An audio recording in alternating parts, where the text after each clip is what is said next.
primeira, de nome Exaltação, homenageia as 30 principais torcidas do país. A segunda, chamada Origens, retrata toda a riqueza da história do futebol brasileiro.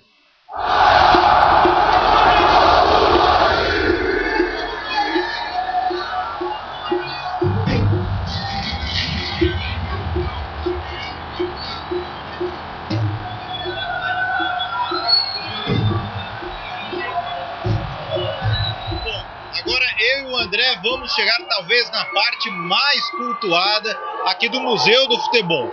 O título desse setor onde a gente vai, André, é Exaltação. Pelo barulho a gente já tem uma pequena ideia do que a gente vai encontrar por aqui.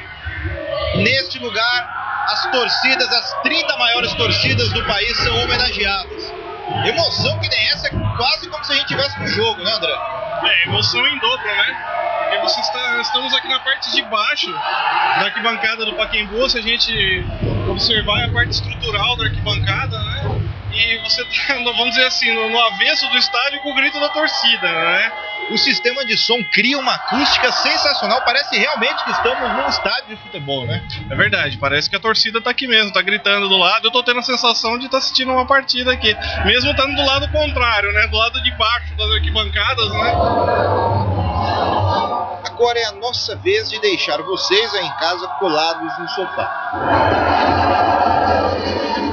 Dá ou não dá para ter aquele gostinho de estar bem perto do jogo? Tá vendo essas fotos aí? Elas vão direto para a Croácia. O Tony está visitando o Brasil pela primeira vez e fez questão de comparecer no Museu do Futebol. Pergunto para ele por que os brasileiros são diferentes. Ele me diz que é porque o esporte está no sangue.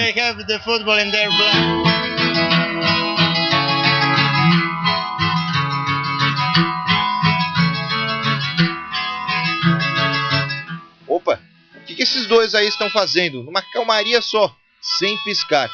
Estão contemplando o quê? Bom, depois da emoção que a gente passou ali com a torcida, né? Chega o momento da paz, né? Este é um canto chamado Origens do Museu do Futebol. Então aqui a gente realmente fica até sem palavras, né? Muita riqueza de detalhe, muita história para se contar antes mesmo do futebol começar no Brasil. Exatamente, essa é a Sala das Origens, são 410 fotos de época que contam um pouquinho do surgimento do futebol aqui no Brasil e dos acontecimentos da época também.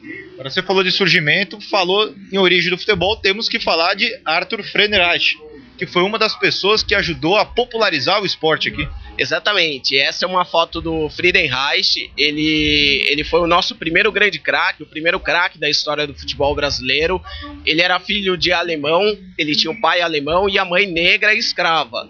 E o Friedenreich é muito importante no contexto do futebol e da época por conta disso. Ele é mulato, ele tem os olhos verdes, o cabelo ondulado, e ele é um paradigma para a época por conta disso. Ele abriu os campos, os gramados para jogadores negros que na época não podiam participar do futebol, das grandes equipes.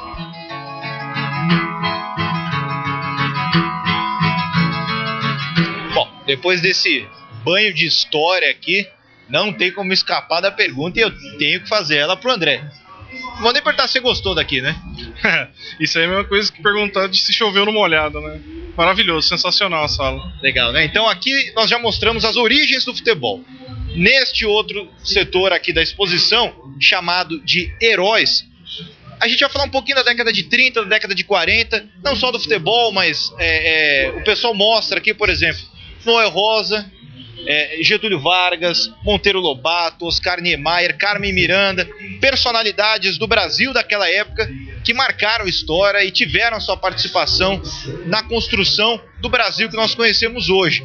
E do futebol, os historiadores aqui selecionaram duas personalidades, Domingos da Guia e o Leônidas da Silva. Para quem não conhece, quem são essas duas feras, André? Leônidas da Silva, até antes do surgimento do Pelé, para muitos foi o maior jogador da história do futebol. Foi o inventor da bicicleta. Jogou no Rio de Janeiro, no São Cristóvão, depois atuou no Flamengo, veio aqui para São Paulo para atuar no São Paulo Futebol Clube. Ele fez carreira, fez sucesso. Foi um dos grandes jogadores da história do futebol mundial, né? O Domingos da Guia foi também um jogador, um zagueiro clássico, o divino mestre, né?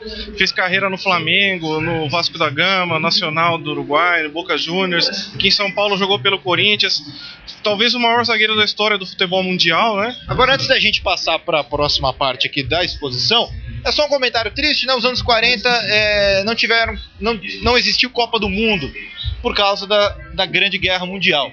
E 1950 foi a volta, né, da Copa, e a gente percebe aqui rito de passagem. Será que nós vamos enfrentar o drama do Maracanã mais uma vez agora?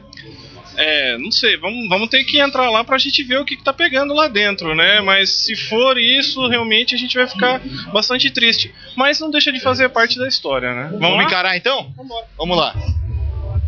E não perca amanhã, nossa aventura continua pelo Museu do Futebol.